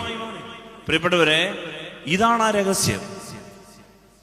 ഇവൻ ഒരു കാസായിൽ, സ്വർണ്ണ കലശത്തില് ഇത്തിരി വീഞ്ഞെടുത്തിട്ട് അവൻ പറഞ്ഞു, അടുത്ത വചനം, അനന്തരം പാനപാത്രമെടുത്ത് കൃതജ്ഞതാ സ്തോത്രം ചെയ്ത് അവർക്ക് നൽകി. എല്ലാവരും അതിൽ നിന്ന് പാനം ചെയ്തു. അവൻ അവരോട് അരുളി ചെയ്തു, ഇത് അനേകർക്ക് വേണ്ടി ചിന്തപ്പെടുന്നതും ഉടമ്പടിയുമായ എന്റെ രക്തമാണ്. എന്റെ രക്തമാണ്. എന്റെ രക്തം എന്ന് പറയുമ്പോൾ ചുവന്ന നിറമുള്ള ഒരു തുള്ളി നീര് ആയിട്ട് നമ്മളതിനെ കാണരുത്. ഇതെന്റെ രക്തമാണെന്ന് പറഞ്ഞാൽ അതിന്റെ അർത്ഥം എന്ന് അറിയാം, എന്റെ രഹസ്യം, ഇതെന്റെ പ്രാണനാണ്. രക്തത്തിലാണ് ജീവൻ, ഇതെന്റെ ജീവനാണ്. പ്രിയപ്പെട്ടവരെ, ഇതാണ് രഹസ്യം. ഇല്ലെങ്കിലുണ്ടല്ലോ, ഇതൊരു ചടങ്ങായി മാറി നാക്ക് നീട്ടി നമ്മൾ ഇത് സ്വീകരിക്കാൻ വേണ്ടി തത്രപ്പെടും. അതിനുവേണ്ടി മാത്രം ഒരു കുമ്പസാരം ആണ്ടുവട്ടത്തിൽ നടത്തും, എന്നിട്ട് കുർബാന സ്വീകരിക്കും, എന്നിട്ട് അവനെ നമ്മൾ പാടേ മറന്നുകളയും. അതുകൊണ്ടാണ് ഈ കുർബാന കഴിഞ്ഞിട്ട് വെളിയിലിറങ്ങുമ്പോൾ ഊരിയിട്ടിരിക്കുന്ന ചെരുപ്പ് കാണാത്തതിന്റെ പേരിൽ പുകിലുണ്ടാക്കുന്നത്, വഴക്കുണ്ടാക്കുന്നത്. ഈ രഹസ്യത്തിലേക്ക് പ്രവേശിച്ചാലുണ്ടല്ലോ, ഇതെന്റെ പ്രാണനാണ്, ഇതെന്റെ ജീവനാണ്, ഇത് ഞാനാണ്. ഇതാണ് കുർബാന. ഈ രഹസ്യത്തിലേക്ക് നമ്മുടെ കുഞ്ഞുങ്ങൾ പ്രവേശിച്ചാൽ ഒരിക്കലെങ്കിലും അവനുമായി ഈ ഒരു ഐക്യമുണ്ടായാലുണ്ടല്ലോ, പിന്നെ അവന് നോവരുത് എന്നൊരു തീരുമാനം, ചിന്ത നമ്മുടെ ഹൃദയത്തിലുണ്ടാകും. നോക്കുകൊണ്ടോ വാക്കുകൊണ്ടോ പോലും അവന് വേദന ഉണ്ടാക്കരുതെന്നൊരു ചിന്ത നിങ്ങളുടെ മനസ്സിലുണ്ടാകും പ്രിയപ്പെട്ടവരെ. അതിനാണ് ആരാധനാക്രമത്തിന്റെ മിശിഹ രഹസ്യങ്ങളിലേക്ക് നമ്മൾ പ്രവേശിക്കണമെന്ന് പറയാ. Hallelujah, hallelujah, hallelujah. പ്രിയപ്പെട്ടവരെ, മറ്റൊരു ഉദാഹരണം, ഭാര്യ ഭർത്തൃബന്ധം. ഇതിനെ ശ്രദ്ധിക്കണേ. പുറമെ നോക്കുമ്പോ മനോഹരമായ കല്യാണം, ഇഷ്ടം പോലെ പൂക്കൾ, നല്ല വസ്ത്രം, ഓർണമെന്റ്സ്, നല്ല എല്ലാവരും യൂണിഫോമിലൊക്കെ വന്നിരിക്കുന്നു. അവരുടെ ഫോട്ടോഗ്രാഫേഴ്സ് ഈ കളർഫുൾ ആക്കിയിരിക്കുകയാണ്. കളർഫുൾ കല്യാണം. ഇവർ രണ്ടുപേരും അവര് ഈ കണ്ടു കഴിഞ്ഞാൽ ഇണകളെ നല്ല യോജിച്ചിട്ടുള്ള ചേർന്ന ഇണങ്ങിയ തുണ, ദൈവം കൊടുത്തിരിക്കുന്ന ഏറ്റവും നല്ല ജീവിത സഖി. പ്രിയപ്പെട്ടവരെ, ഇത് നമ്മൾ എന്ത് ചെയ്യുന്നറിയാമോ? വീട്ടിൽ ആലോചിച്ച് നമ്മൾ കണക്ക് കൂട്ടി ഇങ്ങനെ ചിന്തിച്ചാൽ ഇത്ര വർഷം കഴിയുമ്പോൾ അവൻ ഇത്ര രൂപ ശമ്പളം, അത് കഴിയുമ്പോൾ അവളുടെ പഠിത്തം അവളെയും കൂടെ കൊണ്ട് അയർലൻഡിലെത്തി, അവിടുന്ന് നേരെ അമേരിക്കയ്ക്ക് ഇങ്ങനെല്ലാം കണക്ക് കൂട്ടി നമ്മൾ കല്യാണം നടത്തി.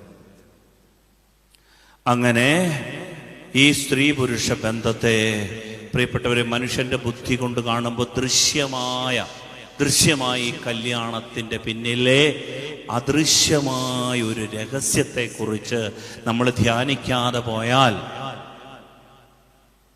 ക്രൈസ്തവരെന്ന നിലയിൽ നമ്മൾ ഇതൊരു കൂദാശയായി മാറില്ല എന്ന് തിരിച്ചറിയും. കൂദാശയുടെ പ്രത്യേകത എന്നറിയാമോ?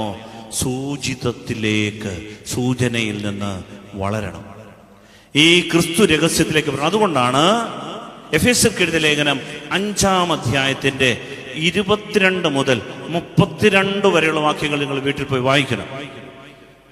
വായിക്കാമോ?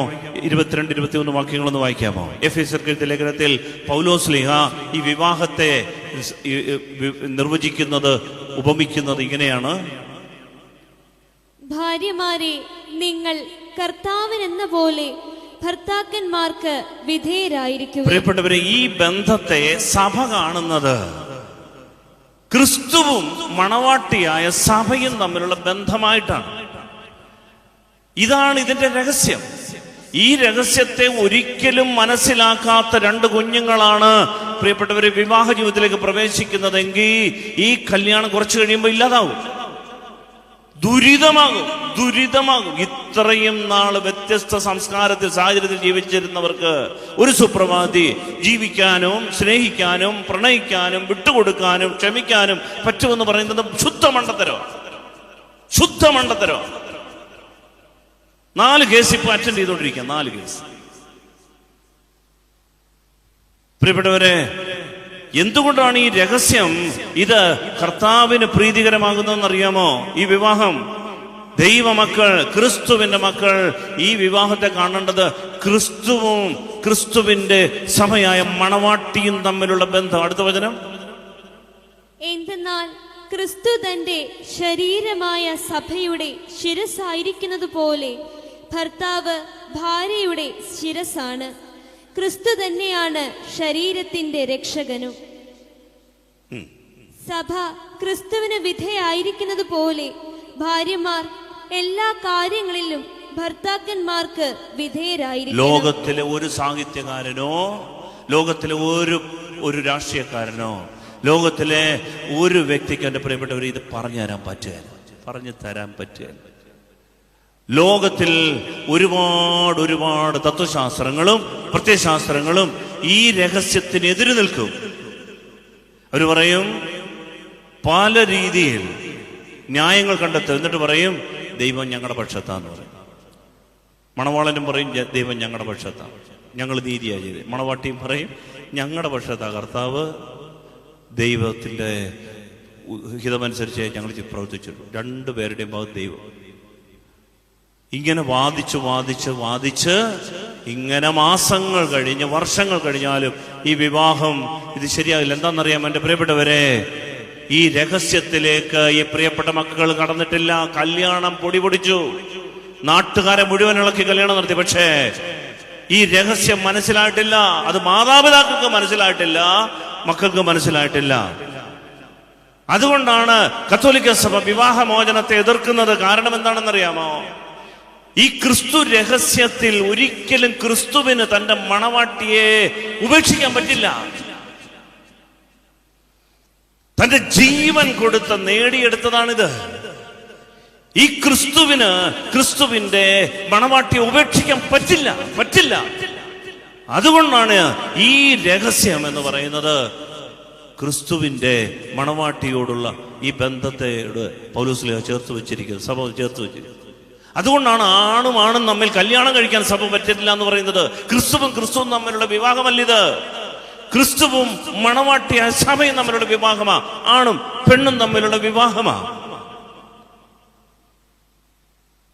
പ്രിയപ്പെട്ടവരെ, സഭ ഈ രഹസ്യങ്ങളെ ഉൾക്കൊണ്ടുകൊണ്ടാണ് 2000 വർഷങ്ങൾ കൊണ്ട് ഈ ഭൂമിയിൽ ഈ കൂദാശയായി ഇതിനെ കാണുന്നത്. ഈ കൂദാശയിലേക്ക് പ്രവേശിക്കാതെ, ഈ വിവാഹത്തിലേക്ക് പ്രവേശിക്കാതെ പുറമെയുള്ള കാര്യങ്ങളെല്ലാം സെറ്റിൽ ചെയ്തയാൾ ദൃശ്യമായി കാര്യങ്ങൾക്ക് മങ്ങലുകൾ ഉണ്ടാകും, കാഴ്ച മങ്ങും, ആവേശങ്ങൾ തീരും. കുറെ കഴിയുമ്പോ തുടങ്ങി വെച്ച ആവേശങ്ങൾ ഇല്ലാതാകും. അപ്പോ ഈ രഹസ്യങ്ങളിലേക്ക് എടുത്തു വെക്കാത്ത കുഞ്ഞുങ്ങൾ പതറിപ്പോകും. അടുത്ത തലമുറ പറയും, ഇതൊക്കെ കണ്ടിട്ട് ഞങ്ങൾക്ക് ലിവിങ് ടുഗദർ മതി, കല്യാണം വേണ്ടെന്ന് പറയും. അതുകൊണ്ടാണ് ഇത് ആരാധനാക്രമം എന്ന് പറയുന്നത്. പ്രിയപ്പെട്ടവർ, നമ്മുടെ ജീവിതവുമായി ബന്ധപ്പെട്ടതാ. നമുക്ക് ജീവനും പ്രകാശവും തരുന്നതാണ് ഈ ആരാധനാക്രമം. ഈ രഹസ്യങ്ങളിലേക്ക് പ്രവേശിക്കാൻ നമുക്ക് സാധിക്കണം. ഇതാണ് ക്രിസ്തു രഹസ്യങ്ങളിലേക്ക് പ്രവേശിക്കുന്നവരുടെ ബന്ധം. അതാണ് മിസ്റ്റിഗോഗി. നമ്മുടെയൊക്കെ പൂർവികരായ അപ്പച്ചന്മാർ, അമ്മച്ചന്മാര്, ഞാൻ ഓർക്കുന്നുണ്ട്, എൻ്റെ വല്യമ്മച്ചേരനോട് പറഞ്ഞത്, 13ാമത്തെ വയസ്സിൽ അപ്പച്ചൻ വന്നു. വീടന്ന് ശരിക്കും മേളിലോട്ട് കയറി പോകണം, വഴി അത്ര ശരിയല്ല, നല്ല കുത്തി ഒലിക്കുന്ന മഴ. മണവാളൻ മണവാട്ടിയെടുത്ത് തോളത്തിട്ടുകൊണ്ട് വീട്ടിൽ കയറി വന്നു. 13 വയസ്സുള്ള ആളിനെ. പിന്നീട് 60-62 വർഷക്കാലം പ്രിയപ്പെട്ടവരെ അവര് ഒന്നിച്ച് ജീവിച്ചതൊക്കെ വലിയ ദഹനമായിരുന്നു. ഇല്ലായ്മയുടെ, വറുതിയുടെ കാലമായിരുന്നു, പട്ടിണിയുടെ കാലമായിരുന്നു. പക്ഷേ ഈ രഹസ്യത്തെ കുറിച്ച് വെളിപാട് കിട്ടി. അറിവല്ലത് ഒരു വെളിപാടാണ്. ഈ വെളിപാടിന് വേണ്ടി ക്രൈസ്തവ മക്കൾ തയ്യാറാകുന്നില്ല. എൻ്റെ പ്രിയപ്പെട്ട മക്കളെ, നമ്മുടെ ജീവിതത്തിൽ നമ്മൾ കണക്ക് കൊടുക്കേണ്ടി വരും, ദുരിതങ്ങൾ കാണേണ്ടി വരും, അടുത്ത തലമുറയുടെ പതനം കാണേണ്ടി വരും. ഇത് സംഭവിച്ചു തുടങ്ങി.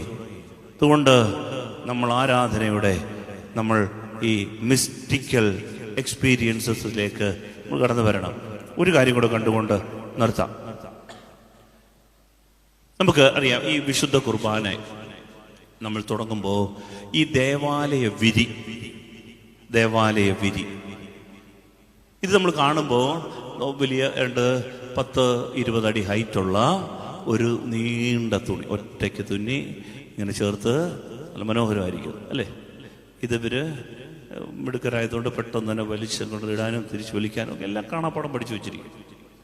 അപ്പൊ ഈ വിരി കാണുമ്പോൾ നമ്മൾ കാണുന്നത് ദൃശ്യമായ കാഴ്ച എന്ന് പറയുന്നത് എന്താണെന്നറിയാമോ? ദൃശ്യമായ കാഴ്ച ഇത് കുറച്ച് നീളവും വീതിയുമുള്ളൊരു തുണി. ഇത് ചില കാര്യങ്ങൾ രഹസ്യമായിട്ട് അച്ഛൻ അവിടെ നിന്ന് നടത്തുന്നു. അത് കാണിക്കാതിരിക്കാൻ വേണ്ടി മറയിടുന്നു. കുറച്ച് കഴിയുമ്പോൾ എന്നാ കണ്ടോളൂ, കുറച്ച് കഴിയുമ്പോൾ പിന്നെ ഇടുന്നു, പിന്നെ ഇങ്ങനെയൊക്കെ ഒരു കാഴ്ചയായി നമ്മൾ കാണുമ്പോൾ ദൈവവചനം എന്താണ് ഈ വിരിയെ കാണുന്നതെന്നറിയാമോ? വെളിപാടിന്റെ പുസ്തകം 19-ാം അധ്യായം 11-ാം വാക്യം വായിക്കാം. ശ്രദ്ധിക്കണേ. വെളിപാടിന്റെ പുസ്തകത്തിൽ യോഹന്നാൻ സ്ലീഹായ്ക്ക് ഒരു വെളിപാട്. ഈ വെളിപാടെന്ന് പറയുന്നത്, റെവലേഷൻ എന്ന് പറയുന്നത്, അതിനെ ഉപമിക്കുന്നത് സ്വർഗത്തെ മറച്ചു വെച്ചിരുന്ന ഒരു വിരി തുറന്നു കാണിച്ചതുപോലെയാണ്. ഒന്ന് വായിക്കാമോ? സ്വർഗം തുറക്കപ്പെട്ടതായി ഞാൻ കണ്ടു. അതായത് ഈ സ്വർഗം അടച്ചു വെച്ചിരിക്കായിരുന്നു. ഇത് രഹസ്യമാണ്. യോഹന്നാൻ ശ്ലീഹ ഈ സ്വർഗം ഇങ്ങനെ തുറന്നതായിട്ട് കണ്ടു, ഓപ്പൺഡായിട്ട് കണ്ടു. ഈ കാഴ്ചയെക്കുറിച്ച് പറയാൻ വേണ്ടിയിട്ടാണ് ഈ തിരശീല ഇങ്ങനെ ഇടുന്നത്. സ്വർഗത്തെ കാണാൻ വേണ്ടിയിട്ടുള്ള ഒരു അവസരം യോഹന്നാന് കിട്ടിയപ്പോൾ യോഹന്നാൻ പറയുകയാണ്, സ്വർഗം തുറന്നു കണ്ടു ഞാൻ. ഇനി എന്താണ് ഈ വിധി എന്ന് ഹെബ്രായർക്ക് എഴുതിയ ലേഖനത്തിന്റെ 10-ാം അധ്യായത്തിന്റെ 19-20 വാക്യങ്ങൾ ശ്രദ്ധിച്ച് വായിച്ചു കേൾക്കണം. എന്താണ് ഈ വിധി? ഈ വിധി ഇതാണ് രഹസ്യം. ഇങ്ങനെ ഓരോന്നിനെ കുറിച്ചും രഹസ്യങ്ങളുണ്ട്. ഓരോന്നിനെ കുറിച്ചും വായിക്കാം. ഹെബ്രായർ 10:19-20. എന്റെ സഹോദരരെ, യേശുവിന്റെ രക്തം മൂലം വിശുദ്ധ സ്ഥലത്തേക്ക് പ്രവേശിക്കാൻ നമുക്ക് മനോധൈര്യമുണ്ട്. എന്തെന്നാൽ തന്റെ ശരീരമാകുന്ന വിരിയിലൂടെ അവൻ നമുക്കായി നവീനവും സജീവവുമായ ഒരു പാത തുറന്നു തന്നിരിക്കുന്നു. ഒന്നുകൂടെ ആ വചനം ഒന്നുകൂടെ ഉറക്കെ വായിക്കാമോ? എന്റെ സഹോദരരെ, യേശുവിന്റെ രക്തം മൂലം വിശുദ്ധ സ്ഥലത്തേക്ക് പ്രവേശിക്കാൻ നമുക്ക് മനോധൈര്യമുണ്ട്. എൻ്റെ സഹോദരരെ, ഹെബ്രായ ലേഖനകർത്താവ് പറയാണ്, സഹോദരരെ, നമുക്ക് യേശുക്രിസ്തുവിൻ്റെ രക്തം മൂലം വിശുദ്ധ സ്ഥലത്തേക്ക് പ്രവേശിക്കാൻ മനോധൈര്യമുണ്ട്. ഇത് നമ്മുടെ കഴിവല്ല. യേശുക്രിസ്തുവിൻ്റെ രക്തമാണ് ഈ വഴി, പള്ളിയിലേക്കുള്ള വഴി, ഈ കൂദാശയിലേക്കുള്ള വഴി നമുക്ക് തുറന്നു തന്നു. അടുത്ത വചനം, എന്തെന്നാൽ തന്റെ ശരീരമാകുന്ന വിരിയിലൂടെ, ഈ വിരിയുടെ പേരാണ് എന്ത്? തന്റെ ശരീരമാകുന്ന വിരിയിലൂടെ. യേശുക്രിസ്തുവിന്റെ ശരീരമാണ് ഈ തൂങ്ങിക്കിടക്കുന്നത്. നമ്മൾ ആർക്കും ഇത് മനസ്സിലായിടും? ദൈവവചനത്തിൽ പറഞ്ഞ കാര്യമാണ് ഇത്, നമ്മൾ കണ്ടെത്തിയല്ല. ഹെബ്രായ ലേഖനകർത്താവ് പറയുകയാണ്, ഈ പള്ളിയിൽ നമ്മൾ ഇങ്ങനെ തൂക്കിയിട്ടിരിക്കുന്ന ഈ വിരിയുടെ പ്രത്യേകത എന്താണെന്ന് അറിയാമോ? ഈ മാറുന്ന, ഈ നെടുവേ കീറുന്ന ഈ ദേവാലയത്തിലെ തിരശീല ചിലയിടത്ത് ഇത് രണ്ടായിട്ട് മാറും, ചിലയിടത്ത് ഇത് ഒറ്റയ്ക്ക് ഇങ്ങനെ മാറും. ഈ മാറുന്ന, ഈ കീറുന്ന, ഈ നെടുവേ പിളരുന്ന ഈ വിരിയുടെ പേരാണ് ക്രിസ്തുവിന്റെ ശരീരം. ക്രിസ്തുവിന്റെ ശരീരമാകുന്ന വിരിയിലൂടെ, അടുത്ത വചനം, അവൻ നമുക്കായി നവീനവും സജീവവുമായ ഒരു പാത തുറന്നു തന്നിരിക്കുന്നു. നവീനവും സജീവവുമായ ഒരു പാത. പ്രിയപ്പെട്ടവരെ, ഈ യേശുവിന്റെ ശരീരത്തിലെ ഈ കീറലുണ്ടല്ലോ, ഈ പിളറൽ, ഈ മുറിഞ്ഞു മാറിയ ഈ മുറിഞ്ഞ ശരീരമുണ്ടല്ലോ, ഇതാ ഈ വിരി. നാം ഇനിയും ഈ വിരി കാണുമ്പോ, ഇവിടെ ഈ വിരി അങ്ങോട്ടും ഇങ്ങോട്ടും മാറുമ്പോ നമ്മൾ കാണേണ്ടത്, മനസ്സിലാക്കേണ്ടത്, ഈ രഹസ്യങ്ങളിലേക്ക് എന്നെ പ്രവേശിപ്പിക്കാൻ ആത്മധൈര്യത്തോടെ, കുറ്റബോധമില്ലാതെ ആത്മധൈര്യത്തോടെ ഈ കുർബാനയിലേക്ക് പ്രവേശിക്കാൻ എന്നെ സഹായിക്കുന്നത് ഈ വിരിയ, ഈ കീറിയ വിരിയ. അതവന്റെ ശരീരമാണ്. പ്രിയപ്പെട്ടവരെ, അവന്റെ ശരീരം പിളർന്നു. ആ പിളർന്നത് കൊണ്ടാണ് എനിക്ക് മനോധൈര്യമുണ്ടാകുക. ഈ കുർബാന കഴിഞ്ഞിട്ടും പിന്നെയും വിഷാദപ്പെട്ട് ചതഞ്ഞ് മുറിഞ്ഞാണ് പോകുന്നതെങ്കിൽ, ദേഷ്യം പിടിച്ചാണ് പോകുന്നതെങ്കിൽ, ഒരിക്കൽ പോലും ഈ കീറിയ ശരീരത്തിൽ നിന്ന് ഈ ആത്മശക്തി പുറപ്പെട്ടത് നമ്മൾ അനുഭവിക്കാൻ പറ്റിയിട്ടില്ല.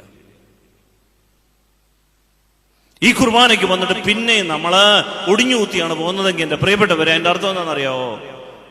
ഈ കീറിയ ശരീരത്തിൽ നിന്ന് പുറപ്പെട്ട ഒരു ചോരയുണ്ട്, രക്തമുണ്ട്.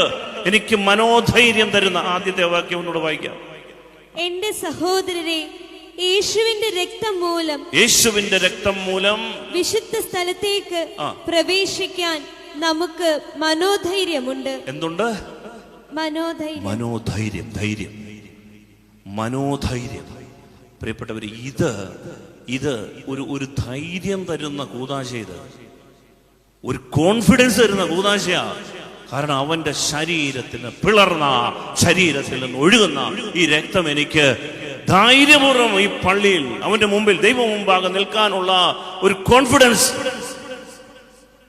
പള്ളിയുടെ ഏതെങ്കിലും മൂലയ്ക്ക് പോയി ഒടിഞ്ഞു നിൽക്കാനല്ല, മുന്നോട്ട് പോകുന്ന ധൈര്യപൂർവ്വം നിൽക്കാൻ ഒരു ധൈര്യം, ആരാധിക്കാൻ ഒരു ബലം. ഇതാണ് എൻ്റെ പ്രിയപ്പെട്ടവരെ വിശുദ്ധ കുർബാന തരുന്ന ഒരു ആത്മധൈര്യം. ഈ രഹസ്യങ്ങളിലേക്ക് അറിഞ്ഞ് പ്രവേശിക്കണം. ഒരുപാട് രഹസ്യം. അപ്പം ലിറ്റർജിയുടെ അടിസ്ഥാന രഹസ്യം എന്താണെന്നറിയാമോ? ക്രിസ്തുവിൻ്റെ രഹസ്യങ്ങളിലേക്ക്, അടിസ്ഥാന ഉദ്ദേശം ക്രിസ്തുവിൻ്റെ രഹസ്യങ്ങളിലേക്ക് പ്രവേശിക്കുക. മിസ്റ്റിഗോഗി എന്ന് പറഞ്ഞാൽ രഹസ്യങ്ങളിലേക്ക് പ്രവേശിക്കുക. അതിനെന്ത് വേണമെന്നറിയാമോ പ്രിയപ്പെട്ടവരെ? ഈ വിരി, ഈ ശരീരമാകുന്ന വിരി, ഈ യേശുവിനെ കാണുമ്പോൾ നമുക്കറിയാം, ഈ രൂപാന്തരി മലയിൽ, താബോറിന്റെ മലയിൽ, ആ ചിത്രം കണ്ടോ? മുകളിലത്തെ ചിത്രം, യേശു രൂപാന്തരപ്പെടുന്ന ചിത്രം കണ്ടോ? കാണാത്തവർ പറഞ്ഞേ ഹല്ലേലൂയ. ആരുമില്ല, കാണാം, എല്ലാവർക്കും കാണാം. അതെ, ആ ചിത്രത്തിൽ ഈശോ ഒരിക്കൽ ഈ തൻ്റെ ശരീരമാകുന്ന വിധിക്കപ്പുറത്തുള്ള ദൈവഭാവത്തെ ശിഷ്യന്മാർക്ക് ഒരു നിമിഷ നേരത്തേക്ക് ഒന്ന് കാണിച്ചു കൊടുത്തു. അവർ ഞെട്ടിപ്പോയി. ശരീരമാകുന്ന ഈ വിധിക്കകത്തുള്ള ദൈവഭാവത്തെ താബോറിന്റെ നെറുകയിൽ വെച്ച് ഈ 3 പേർക്ക് ഒന്ന് കാണിച്ചു കൊടുത്തു. മോശയും ഏലിയായും കൂടെ നിന്ന് സംസാരിക്കുന്ന ദൈവപുത്രന്റെ ശരീരത്തിലെ ആ ശരീരമാകുന്ന വിരി ഒന്ന് മാറ്റി കാണിച്ചു. ഞെട്ടിപ്പോയി, അവര് വിരുണ്ടുപോയി. അതാണ് ഹെബ്രായ ലേഖനകർത്താവ് പറയുന്നത്. അവന്റെ ശരീരമാകുന്ന വിരി കീറി നെടുകെ, ദേവാലയത്തിലെ തിരശീല കീറി, അതിലൂടെ ഒരു പാത തുറക്കപ്പെട്ടു. ഇനി നമുക്ക് കോൺഫിഡൻസോടെ ദൈവത്തിന് മുമ്പാകെ നിൽക്കാം. ഇതാണ് ഈ ആരാധന, ഇതാണ് ആരാധനാക്രമം. എൻ്റെ പ്രിയപ്പെട്ടവരെ, നമുക്ക് അങ്ങനെ ഒരു അനോയിനിങ്, അതിന് പ്രവേശിക്കേണ്ടത് എങ്ങനെയാണ്? വെറുതെ ആർക്കും വരാം എന്നുള്ള അർത്ഥത്തിലല്ല. എബ്രായ ലേഖന കർത്താവ് 10-ാം അധ്യായത്തിന്റെ 22-ാം വാക്യം കൂടെ പറഞ്ഞുകൊണ്ട് നിർത്താം. എങ്ങനെ വേണം ഈ ശ്രീകോവിലേക്ക്, അല്ലെങ്കിൽ ഈ വിരി, തുറന്ന വിരിയിലേക്ക് പ്രവേശിക്കേണ്ടത്? വായിക്കാം. അതിനാൽ വിശ്വാസത്തിന്റെ ഉറപ്പുള്ള സത്യഹൃദയത്തോടെ. അത് അടിസ്ഥാനമാണ്. ഈ വിരി കീറിയത് നമുക്ക് വേണ്ടി തുറന്നു തന്ന ഒരു ദൈവീക രഹസ്യങ്ങളുണ്ട്. അത് കാണാൻ വരുമ്പോ ഉറപ്പുള്ള വിശ്വാസത്തിന്റെ ഉറപ്പുള്ള സത്യഹൃദയം.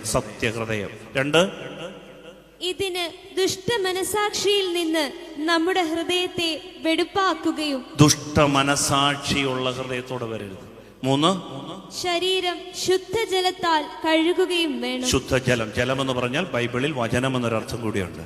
എന്ന് പറഞ്ഞാൽ വചനത്താൽ വെണ്മയുള്ളതാക്കണം. വചനം കേട്ടിരിക്കുമ്പോൾ തന്നെ നിങ്ങൾ ശുദ്ധരായി മാറും. വചനം കൊണ്ട് ശുദ്ധജലത്താൽ ശരീരത്തെ കഴുകി, ഹൃദയത്തെ വെടിപ്പാക്കി, സത്യഹൃദയത്തോടെ, വിശ്വാസത്തിന്റെ ഉറപ്പുള്ള സത്യഹൃദയത്തോടെ വരണം. അപ്പോ ഈ രഹസ്യങ്ങളിലേക്ക് പ്രവേശിക്കാൻ നമുക്ക് സാധിക്കും. അതിനാണ് കുമ്പസാരം നമുക്ക് തന്നിരിക്കുന്നത്. അത് ഒരു അലക്കുകല്ലോ വാഷിംഗ് മെഷീനോ ഒന്നുമല്ല, മറിച്ച് ഈ രഹസ്യങ്ങളിലേക്ക് എന്നെ ഉയർത്താനുള്ള പരിശുദ്ധാത്മാവിന്റെ സ്നേഹവാതിലാണത് കുമ്പസാരം.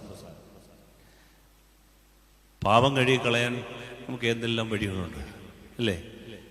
നല്ലൊരു തീർത്ഥാടനം നടത്തി, നല്ല കുറേ ത്യാഗങ്ങൾ ഏറ്റെടുത്ത്, കുറേ നേരം മുട്ടുമേ നിന്ന് കർത്താവ് കരുണയുള്ളവനാ, പാവമൊക്കെ ക്ഷമിക്കും. പക്ഷെ കുമ്പസാരം എന്ന് പറയുന്നത് കൂദാശയായി തരുന്ന എന്തിനാണെന്നറിയാമോ? ഈ രഹസ്യങ്ങളിലേക്ക് നിന്നെ എടുത്തു വെക്കാനാണ്.